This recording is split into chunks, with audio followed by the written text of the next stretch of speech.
Hello again, and welcome back to the ESL for You podcast, the podcast that explores the fascinating topics of psychology and neuroscience, among other interesting topics. I'm your host, Faby, and today we are going to talk about emotions and motivation and how they affect our behavior. Well, first of all, emotions and motivation are two powerful forces that drive our actions and reactions. But what are they and how do they work? Well, let's find out. So first, let's talk about emotions. What are emotions? Well, emotions are complex psychological states that involve physiological, cognitive, and behavioral components. They are triggered by internal or external stimuli that are relevant to our goals, needs, or values. They are important because they help us to survive, communicate, learn, and make decisions. But emotions are not simple or static. There are different types of emotions that vary in intensity, duration, and expression.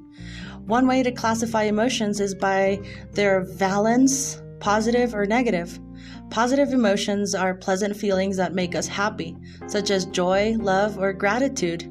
Negative emotions are unpleasant feelings that make us unhappy, such as anger, fear, or sadness. Another way to classify emotions is by their arousal, high or low. High arousal emotions are intense feelings that energize us, such as excitement, anxiety, or rage. And low arousal emotions are mild feelings that calm us down, such as relaxation, boredom, or depression. A third way to classify emotions is by their function, basic or complex. Basic emotions are universal feelings that are innate and shared by all humans, such as happiness, sadness, anger, fear, surprise, and disgust. Complex emotions are social or moral feelings that are learned and influenced by culture, such as guilt, shame, pride, envy, or jealousy. So how do we regulate our emotions? It's super hard to regulate our emotions. And how do we improve our emotional intelligence? Well, there are several strategies that can help us manage our emotions effectively, and one of them is awareness. We need to be aware of our own emotions and the emotions of others. We need to recognize the triggers, causes, and consequences of our emotions. We need to label our emotions accurately and express them appropriately. Another strategy is appraisal. We need to evaluate our emotions and situations that elicit them. We need to challenge our negative thoughts and beliefs that may amplify our negative emotions. We need to reframe our situations in a more positive or realistic way. And a third strategy, this is my favorite one, is coping. We need to deal with our emotions and the problems that cause them. We need to choose adaptive coping strategies that reduce our stress and enhance our well-being. For example, we can use relaxation techniques, positive affirmations, problem-solving skills, social support, or humor. My favorite one is the last one, humor. I like to be humorous, especially in times of stress, because, humor is all we have as human beings, as support, I think, or at least that is the case when I talk about my own emotions. So these are just some examples of strategies that you can use to regulate your emotions. You can also find out more online or in books or courses on emotional intelligence. The main thing is to be mindful. You have to be mindful of your emotions and use them wisely. Now, let's move on to motivation. Motivation is the force that initiates, directs, and sustains our behavior toward a goal. It is important because it influences our performance, learning, and achievement. So motivation is very important, especially when you're learning something new.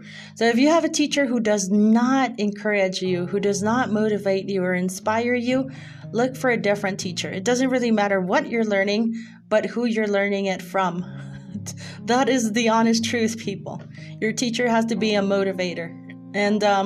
But motivation is not a single thing either. There are different types of motivation that vary in quality and quantity.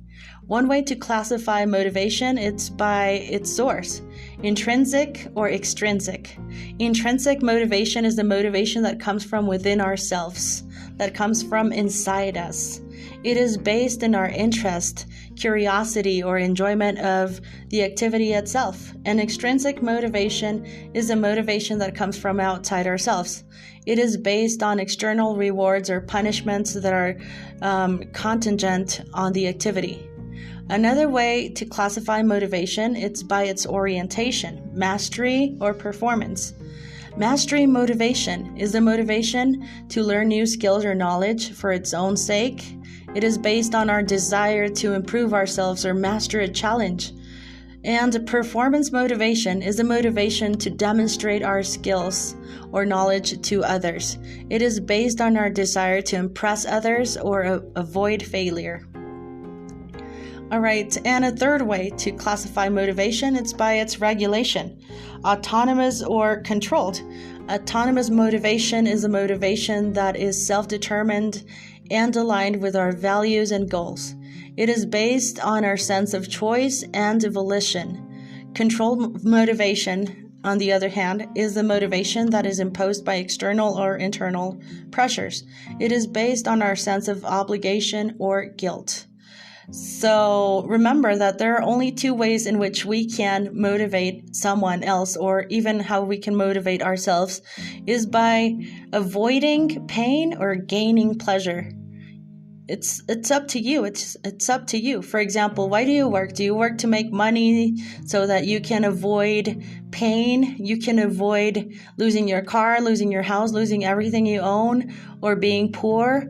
Or do you work because you want to gain pleasure, because you want to become richer, you want to become wiser, you want to become a better version of yourself? So those are the two types of motivation, according to me, but I already talked about motivation in detail. So how do we enhance our motivation, and how do we achieve our goals? Well, there are several strategies that can help us increase our motivation and persistence. One of them is interest. Yes, interest. We need to find activities that interest us and make them more enjoyable or meaningful for us. We need to explore new topics or perspectives that spark our curiosity. And another strategy is goal setting. We need to set a specific, measurable, achievable, relevant, and time-bound goals for ourselves. We need to break down our goals into smaller sub-goals and monitor our process regularly. And so goals, you need to set goals and, find something that interests you. I know that some people are not interested in learning English. They don't even like it. I have a student who actually told me openly, I don't like English, but I'm here because I need it. And I'm like, so how are you going to motivate yourself into learning? And we started working on that. I needed to find something that she did like, something that she was interested in learning. So I taught her English through her favorite interest. So that is the kind of teacher that you want. It's not because, I want to flatter myself or something like that, but you need to find a teacher that talks to you about something that you're interested in or that makes English interesting to you, right? So a third strategy to motivate yourself is feedback. We need to seek feedback from ourselves or others that can help us improve our performance or correct our mistakes. We need to use feedback as a source of information and motivation rather than judgment or criticism. Yeah, for example, on my YouTube channel, I can see tons of feedback there. In a certain platform that I'm teaching English on, I have very positive feedback, mostly, actually. But I don't mean to brag, but it's true. Students really, really love me. But it's because I try to find activities that interest them, and I talk about those activities that are interesting to them, not to me. So, that's a different story. All right, feedback is also important, and these are just some examples of strategies that you can use to enhance your motivation. You can also find more online or in books or courses on goal setting or self-regulation. There's this really interesting book called The 4-Hour Workweek. and it can really help you with motivation. And well, the main thing is to be proactive and persistent in pursuing your goals. And well, that's all for today's episode on emotions and motivation. I hope you learned something new and interesting today. And if you enjoyed this episode, please subscribe to the podcast or follow the podcast and leave me a review right under this podcast episode or on your favorite platform. I'm on YouTube too. The link to my YouTube channel is in the description of this podcast, and you can also go ahead and read the free transcripts of each and every episode. You can find them in my website, which is also linked in the description of this podcast. If the transcript is not there yet, it's because I'm still working on it. So thanks for waiting. And you can also visit our website. Well, my website again. I said that already. I'm sorry. I'm a bit tired. But thanks for your time, and I hope you learned something new. If you have any comments, suggestions, questions, you know what to do. You know where to find me. See you next time.